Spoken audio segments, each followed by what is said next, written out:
नमस्कार। राधे राधे, हर हर महादेव। मैं आपका आचार्य देव।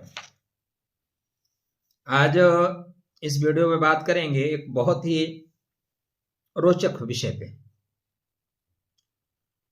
वृश्चिक राशि सबसे संघर्ष करती हुई राशि, तकलीफ की राशि, पीड़ा की राशि। 8 नंबर बहुत तकलीफ है, 8 नंबर में पीड़ा है, 8 नंबर में दर्द है, 8 नंबर गहरा है। मोक्ष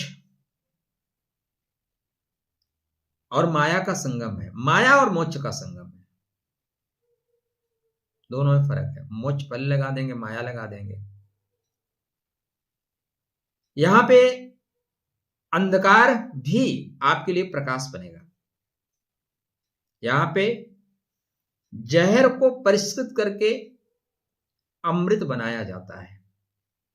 यहां पे कोयले को पीड़ा देके, कोयले को दबा के हीरा बनाया जाता है। तो वृश्चिक राशि वो राशि है जो विष को भी अमृत बना सकती है, जो माया से मोक्ष तक का सफर तय कर सकती है, जो कीचड़ में रह के भी कमल जैसी हो सकती है। सामान्यतः वृश्चिक राशि को अंधकार, भय, रहस्य, गुप्त तकलीफ, षड्यंत्र से जोड़कर देखा जाता है। किंतु वृश्चिक वह क्षेत्र है जहां पे माया, पति की माया अपने चरम पे होती है। जो दिखता है वो होता नहीं, जो होता है वो दिखता नहीं। यह मोक्ष का द्वार खुलने का है। यह राशि सिर्फ भोग की नहीं है, न त्याग की है। यह राशि परिवर्तन की है, रूपांतरण की है। सभी शब्द क्या होगा? रूपांतरण की है, ट्रांसफॉर्मेशन की है। अंग्रेजी में कहिए तो हिंदी में रूपांतरण आएगा। वृश्चिक राशि का मूल तत्व आप देखें तो मृत्यु है। 8 नंबर ना, काल पुरुष की कुंडली में 8 नंबर किसको बोलते हैं? मृत्यु को। मरण है, सन्नाटा है, वीरान है, शमशान है। लेकिन ऐसा नहीं, देखने की अपनी अपनी दृष्टि है, अपना अपना दृष्टिकोण है। जैसे कि आप सबको ज्ञात है कि वृश्चिक पे मेरे से ज्यादा तो कोई काम नहीं करता, मुझे मजा आता है। अब कुछ लोगों को पागलपन होता है, उनको सन्नाटे में मजा आएगा, वीराने में मजा आएगा, शमशान में मजा आता है। देखने का अपना अपना तरीका है। तो यह मृत्यु का नहीं, अपितु पुनर्जन्म का, रूपांतरण का घर है। हमारे शास्त्रकारों ने जो कुछ भी कहा है ना, उसका एक गूढ़ अर्थ है, गहरा अर्थ है। हम लोग बहुत हल्के में हैं और नई पीढ़ी तो बिल्कुल मैगी वाली है, सब कुछ 2 मिनट में चाहिए। दिक्कत हो जाएगी। अगर कोई 5-6 महीने में बच्चा पैदा हो जाता है ना, बहुत मुश्किल होता है उसको संभालना।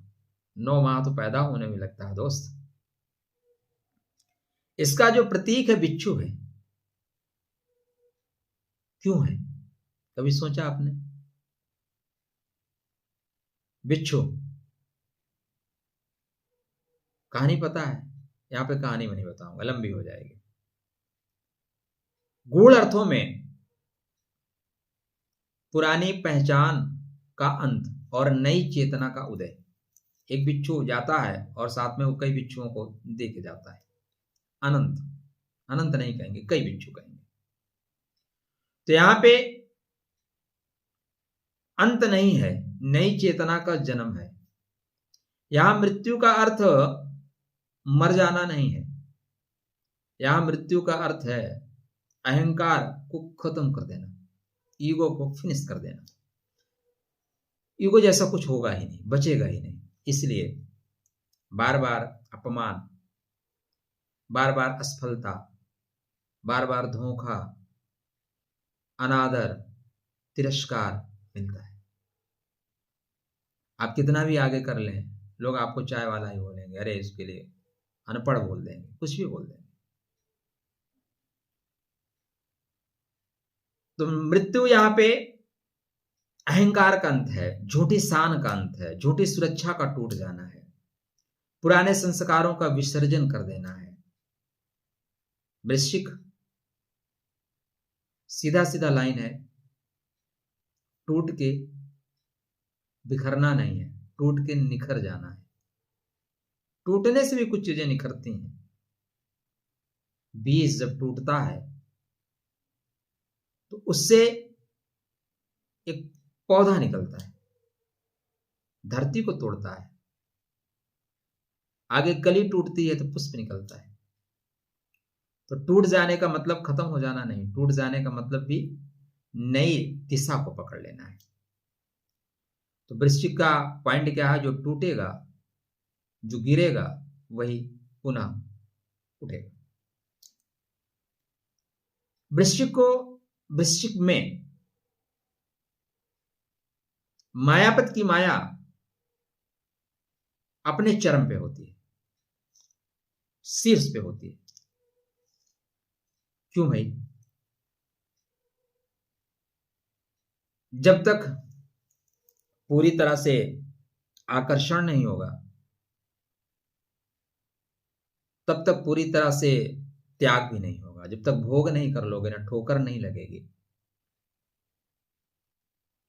आपकी कामनाएं, आपकी अभिलाषाएं, जिनके लिए आप जीते हैं, बाद में कोई व्यक्ति मिलता है, बोलता है जाके घर वालों से पूछ के आओ कि जो तुमने चोरी की, जो तुमने डकैती की, इसके क्या भागीदार घर वाले होंगे? तो लोग बोलते हैं नहीं, तुम्हारा कर्म है, तुम भागीदार होगे, हम नहीं। फिर एक ठोकर लगती है, एक चेतना जागृत होती है। अरे जिनके लिए मैं जी रहा था, जिनको मैं सब कुछ समझ रहा था, वो कामना, वो लगाव, वो सारी चीजें धीरे धीरे फिनिश होती हैं। स्टार्टिंग में ऐसा नहीं होता। हमारे अच्छा है ना, हमारा नियंत्रण यहां पे अपने चरम पे होते हैं। और जब कोई चीजें चरम पे होती हैं, जब वो टूटती हैं, तो फिर निखरती हैं। यहीं पे आत्मा सबसे अधिक उलझती है। मैं बहुत से ऐसे लोगों को जानता हूं कि जो अपने जीवन साथी से रोज पीड़ा प्राप्त करते हैं, अनादर, दुख संतान से, उपेक्षाएं प्रेमिकाओं से, लेकिन उनका मन कहता है कि नहीं, वो मना ले जाएंगे। प्रसादम वितरया, प्रसाद पाने के पश्चात भी वो लगे रहते हैं। यहां पे आत्मा सर्वाधिक उलझती है।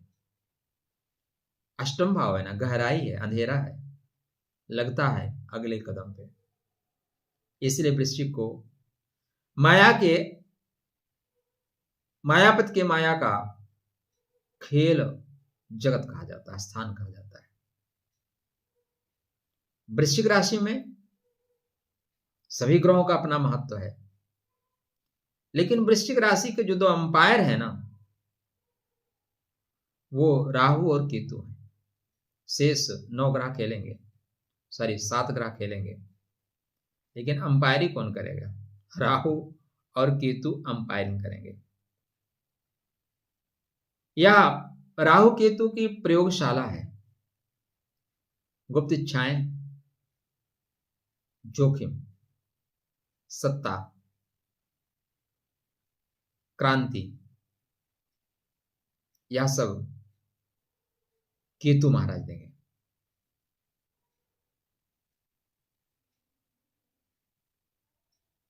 नहीं, यह सब राहु देंगे।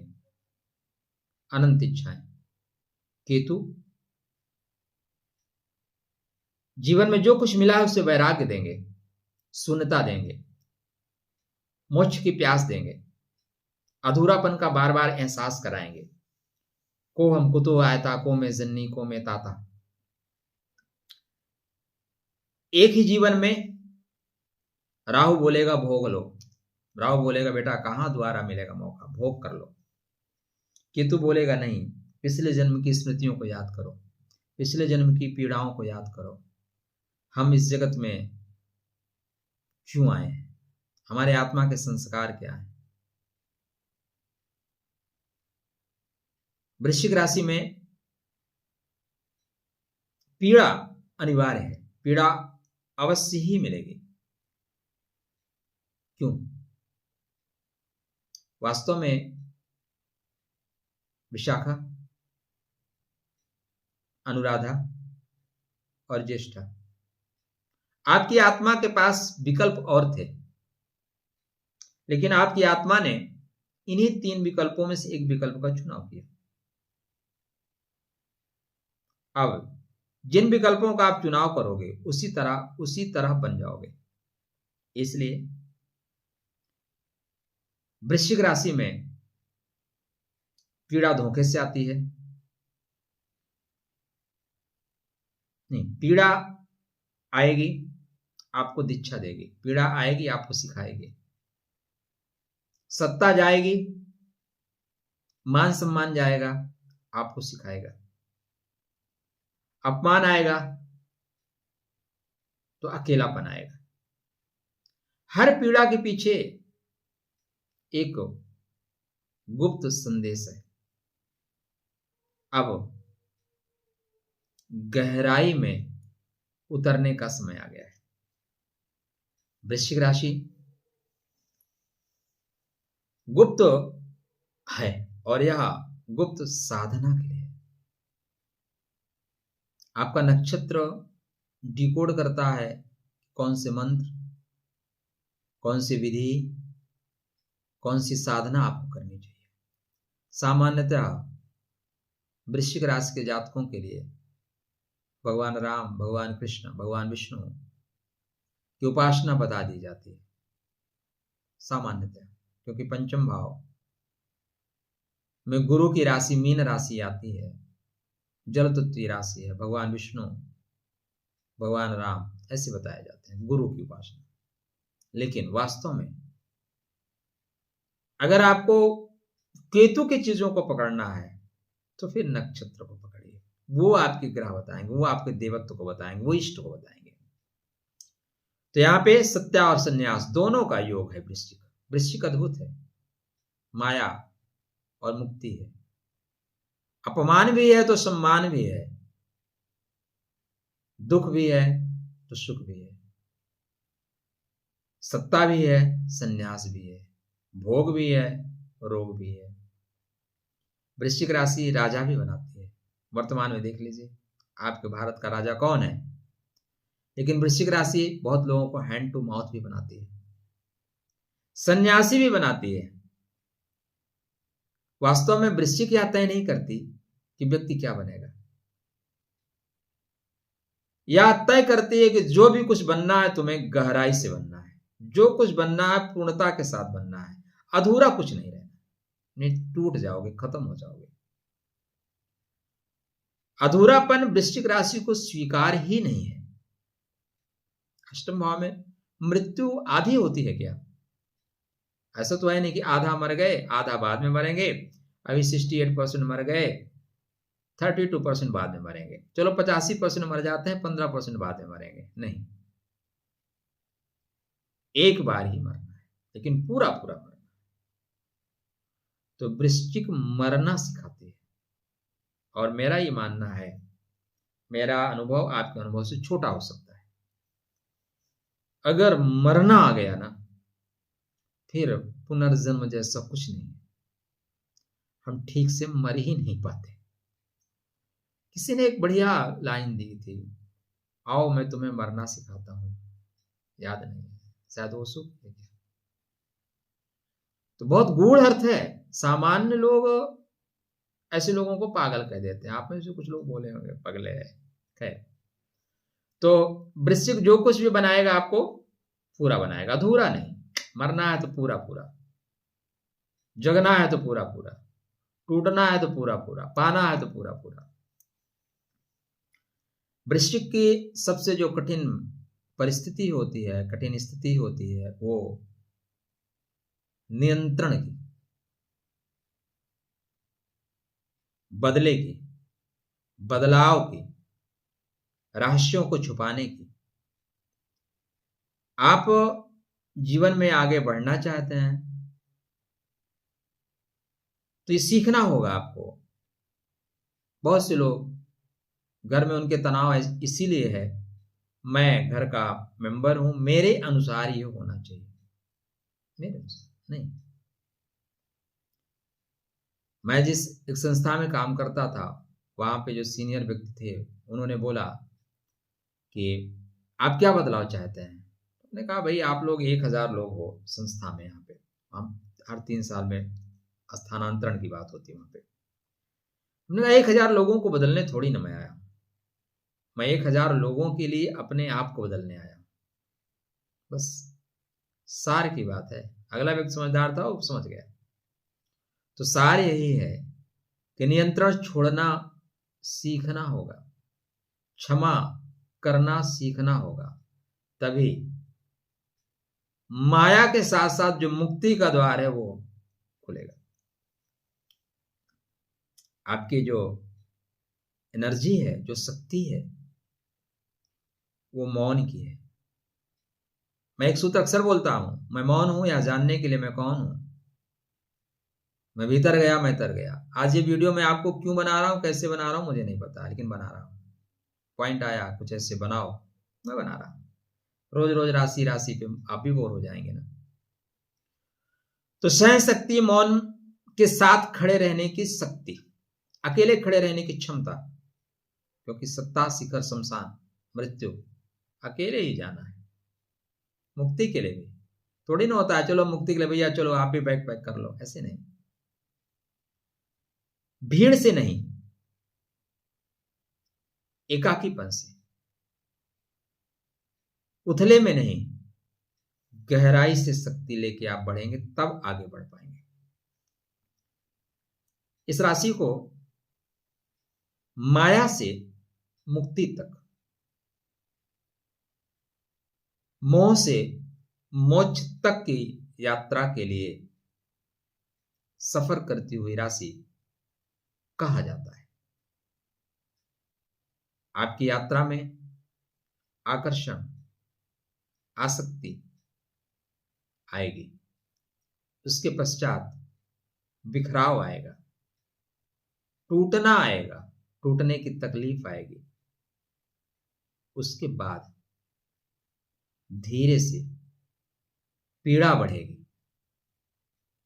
और पीड़ा के बाद जागरण बढ़ेगा, जागरण के बाद विसर्जन बढ़ेगा, विसर्जन के बाद फिर मुक्ति का क्रम बढ़ेगा। यह क्रम निरंतर चलता रहेगा, तेज होता जाएगा, अस्थाई हो जाए नहीं, अस्थाई तो कुछ होता नहीं, तो यह बढ़ता जाएगा।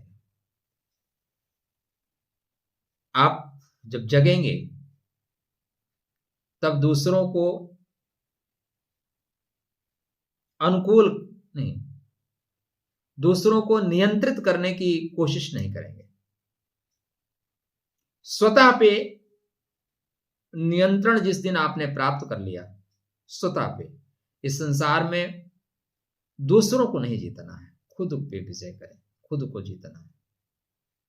दूसरे कहां जाएंगे मतलब नहीं, हम कहां जाएंगे ये ज्यादा महत्वपूर्ण है।